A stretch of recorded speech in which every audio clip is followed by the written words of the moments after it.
Okay, so my studio isn't working great, so I gotta do this whole thing again. Bear with me. So I did my name's Jordan. I did type 2 diabetes. I'm gonna try to go through this quick because really I went like over 10 minutes anyway in the last video, so it's probably good I'm redoing it. So I'm gonna just get right to it, right? So type 2 diabetes. Let's talk about, I have my rubric open just so I don't miss any points. I'm going to try my best not to miss any. There's so much to talk about with type 2 diabetes. I could have literally written a 50-page paper on it, so I'm going to go fast, try to get through everything I want to talk about. So primary condition. The two main problems at the infancy of type 2 diabetes in its dysregulation are going to be pancreatic B cell dysfunction and lipotoxicity with like adipose tissue dysfunction. Okay, so the initial problem is overnutrition, overeating, overconsuming calories. It might not even be overeating, it might just be overconsumption of calories, which, if you're eating nutrient devoid, calorie dense food, that's going to happen, and malnourishment will happen as well. So basically what happens is you have dyslipidemia, so excess lipids in the blood. And then what happens is your adipose tissue cannot adequately take in, all those lipids for fat storage. And so there's excess lipids in the blood. And what happens is because the adipocytes can't take it in anymore, those lipids start to build up in the ectopic tissues like the blood, or like the heart, the liver, the lungs, heart, liver,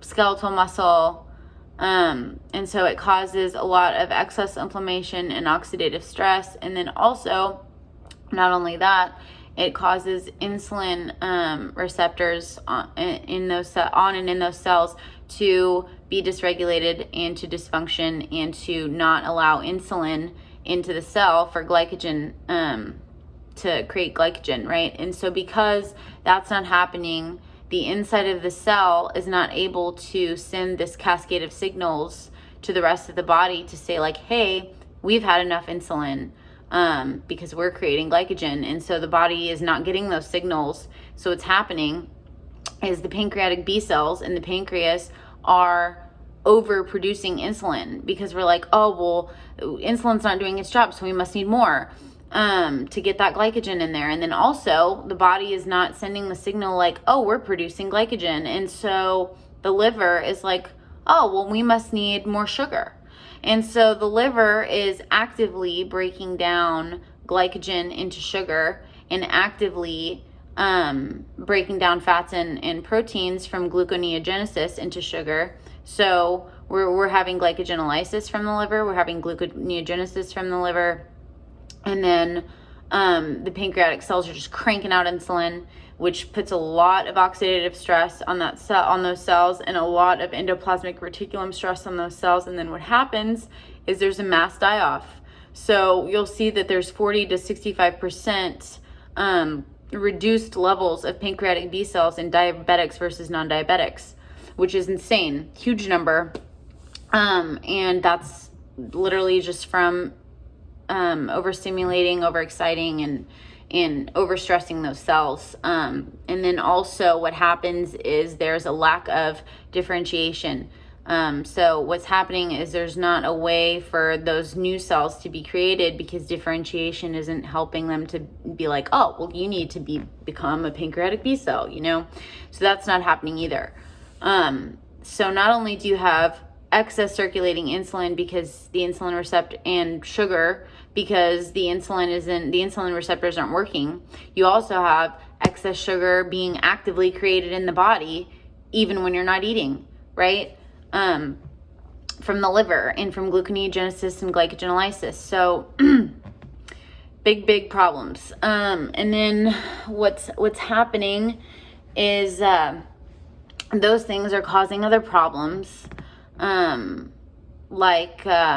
Obviously insulin is metabolic syndrome, but like you can develop all kinds of things from this. You can develop cardiovascular disease, chronic kidney disease, non-alcoholic fatty liver disease, hypertension, It's also going to decrease your HDL cholesterol and increase your small particle LDLs.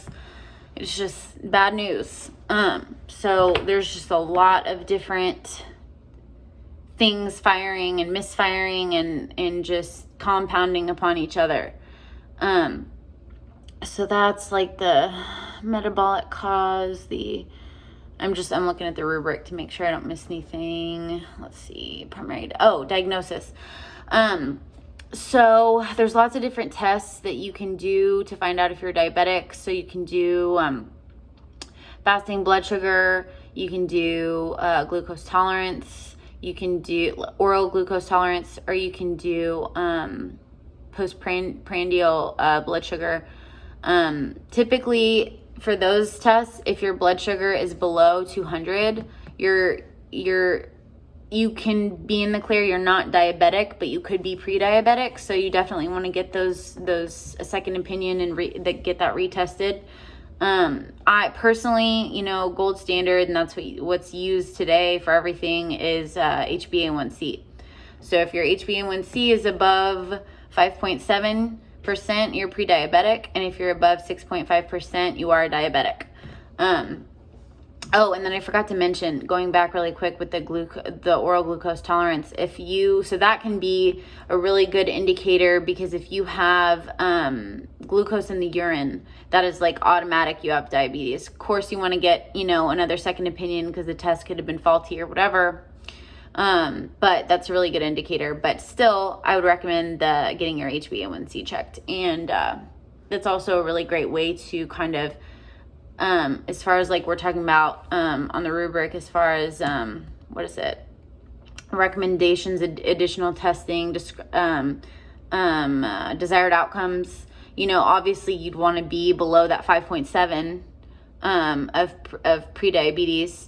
And obviously it would be best to be not pre-diabetic, but if you're, better to at least see some reduction. So if you're reducing from diabetes to pre-diabetes, then that's a win, but you want to just keep going. Let's talk about lifestyle. We'll talk about risk factors. So risk factors are excess stress, high oxidative stress levels, excess cortisol, anxiety, depression. Also, having parents that are diabetic, having,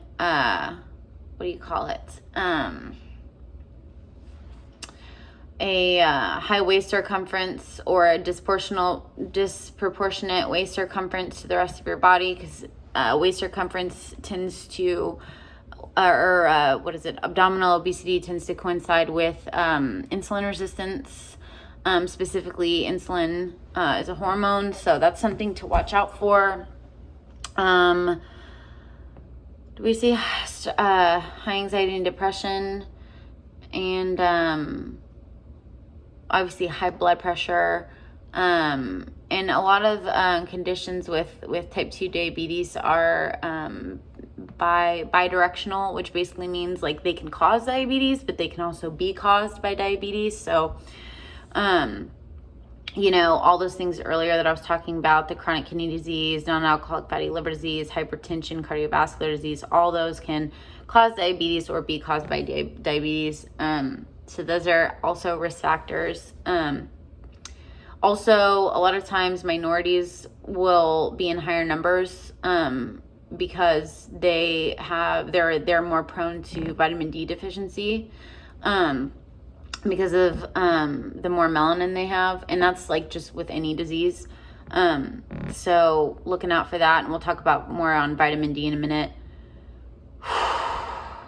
Trying to burn through this because I don't want to go over time. The hallmark signs and symptoms are polyuria, so super diluted urine with glucose in the urine, obviously, and then polydipsia and polyphagia, which are excessive thirst and excessive hunger. So those are like the three main ones, but you can also have lots of different signs and symptoms, like ranging from really mild stuff to like arthritis, edema, skin problems, headaches. Like those can be attributed to type 2 diabetes, but they can also be unrelated and related to another chronic illness, you know.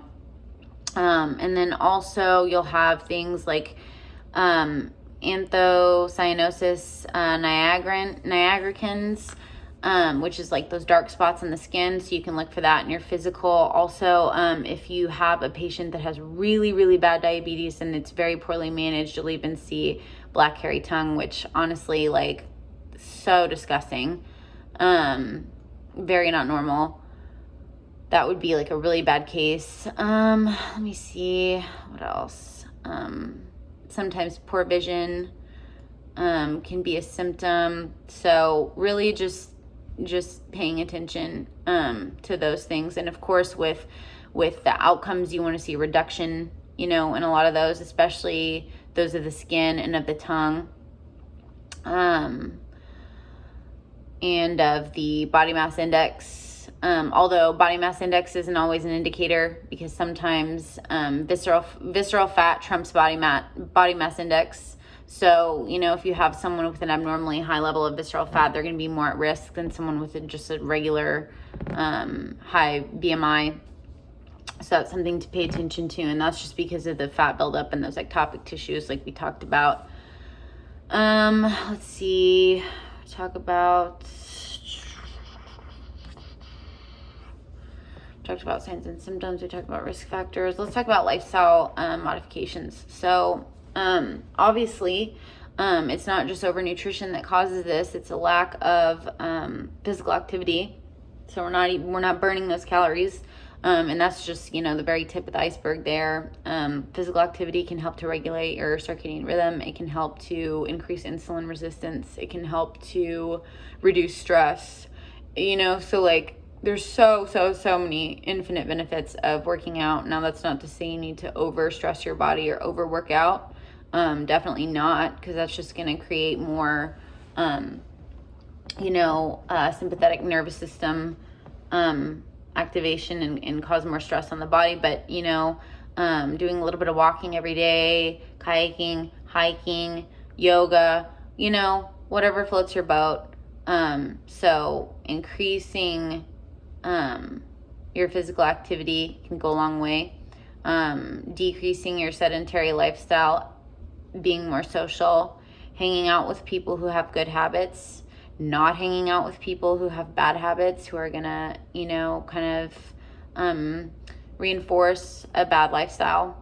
And that can also help with anxiety and depression, and isolation. And let's see, reduction of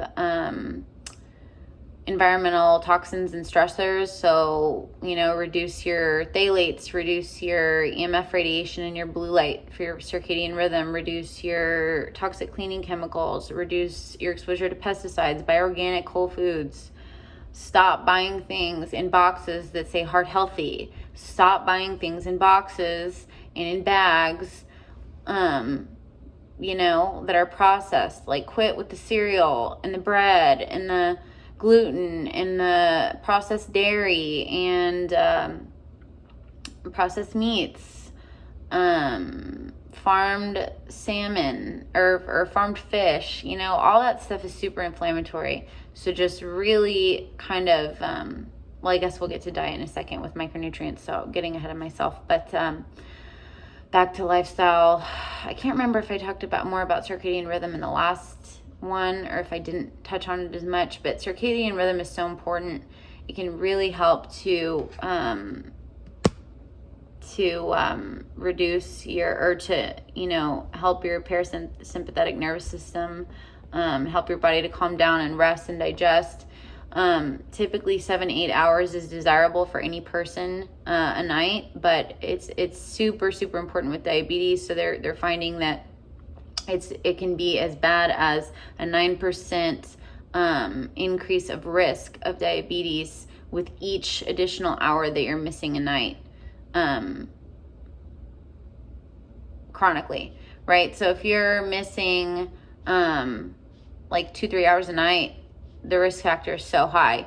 And I think that goes back to just regulating your nervous system, and how we're just in that go mentality all the time, and we're just not paying attention to regulating our nervous system. And I think that you can find that with any incidence of disease, that if you really take the time to regulate your nervous system, you're going to see a decrease in signs and symptoms, and an increase in health and wellness and longevity and quality of life.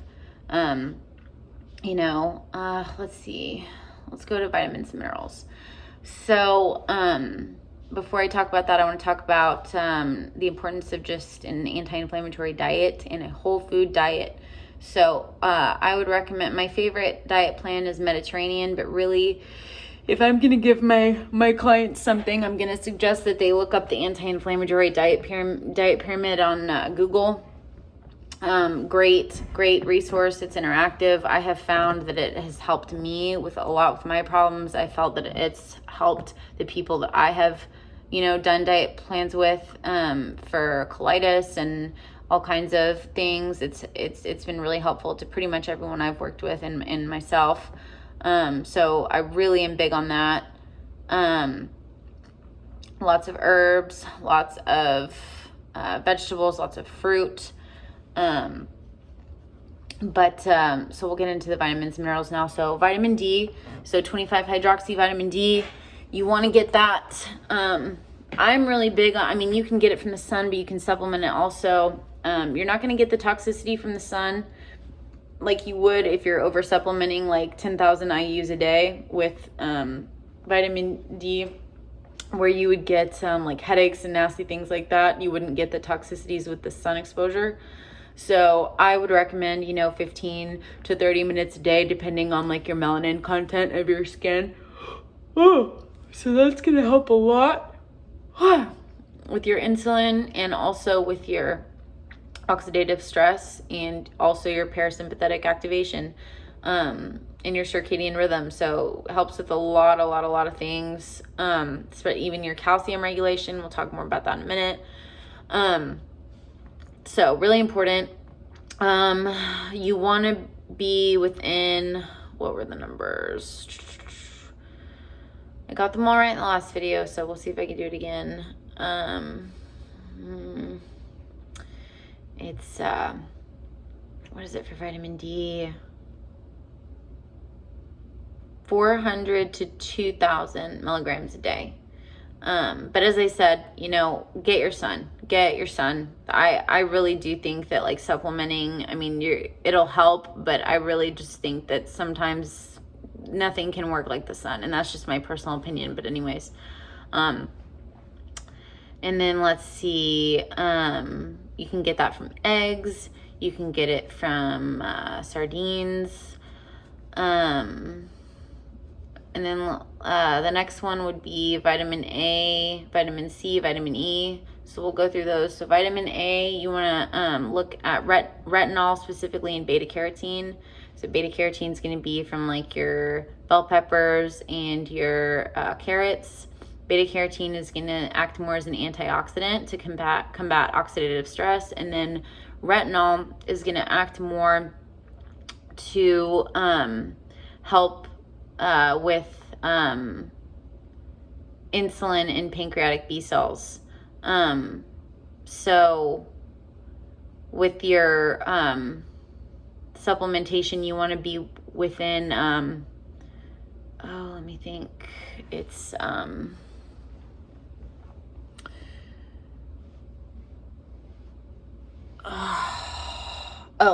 to 700 milligrams. And then vitamin C, excuse me. So vitamin C, you want to be at about 1 to 200 milligrams a day, because it's dose dependent. So the more that you consume at a time, the less you're going to absorb. So you can maximize your body pool, like we learned for this last exam, by doing 100 and 200 milligrams a day. Vitamin C is going to also help regenerate the antioxidant capacities of vitamin E, and vice versa. It's also going to be found in citrus, so like oranges and grapefruits, but also tomato juice, things like that. High vitamin C. Vitamin E is going to be more for HDL regulation, lipotoxicity, healthy interactions with your fatty acids and your lipids. Obviously, phospholipid bilayers, all that. And you want to be at like, vitamin E, it was 15 grams a day, I want to say. And that's going to be found in like your fatty fishes. Excuse me, not fatty fishes. That's going to be found in your seed oils and your nuts primarily. I mean, some fish will have vitamin E, but I don't want to get those confused with like other recommendations, so I'm separating them out. But I would, especially for someone with diabetes though, I really recommend staying away from seed oils because they can be pretty inflammatory. So even though they have a high content of vitamin E, due to their inflammatory nature, I would just suggest, going to like whole, unroasted, unsalted nuts, like hazelnuts and almonds and cashews. I said the doses for that. The function, we said A, C, and E, and D. And we'll talk about minerals now. So we'll talk about zinc, and calcium, and magnesium and potassium. So these are all found as deficiencies with type 2 diabetics. Zinc is going to be 10 to 20 milligrams a day. It's found in oysters and crab and shrimp. It helps a lot with glutathione production, and insulin receptor function. Let's see, and then we have potassium and calcium. Calcium, like I said before, is kind of more dependent on your vitamin D levels. So really important to focus more on vitamin D and less on calcium as far as supplementation goes. Supplementing calcium can create some problems like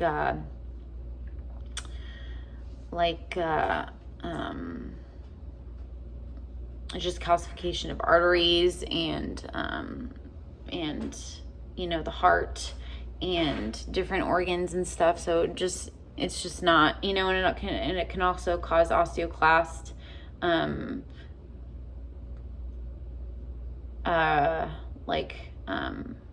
osteoclast functions in the bones. So you're like losing calcification of your bones. So just not a good idea. So better to just regulate your vitamin D levels, and pay attention to like your electrolytes, because so getting ahead of myself. So looking at your potassium levels. So potassium is going to be your blood pressure regulator and your electrolyte balance regulator. And you want to be 4,700 milligrams. So you can find that in bananas and leafy greens. Potassium is a big one. It's going to also help to regulate your ROS pathway, which I could literally write like a 50-page paper on the ROS pathway. Super, super complex, something that gets really, really messed up with type 2 diabetes, so much so that, we've been studying it for like 100 years and still we have such an elementary grasp on the ROS pathway. So something to definitely keep studying. And then magnesium. So magnesium, you want to be 300 to 600 milligrams. It can be found in like halibut and spinach Yeah. And it also helps with your insulin receptors. It also helps with glutathione. It's also going to help with blood pressure. You can over supplement it and cause too low of blood pressure, so be careful with that. But it's magnesium's great, and most people are deficient in it, so that's a super important one. And then what have I not talked about? I'm like over by 5 minutes, so I don't want to go too crazy. But obviously you want to reduce symptoms. You want to retest, get the HbA1c down, get those blood sugar levels down, and really just regulate the nervous system and help to create better quality of life for your client. And I think the best way to do that is really just to psychologically help them understand that lifestyle and diet are the way to go, not medication. So, also really quick, I think it's really important for us as nutritionists to focus on the diet portion as far as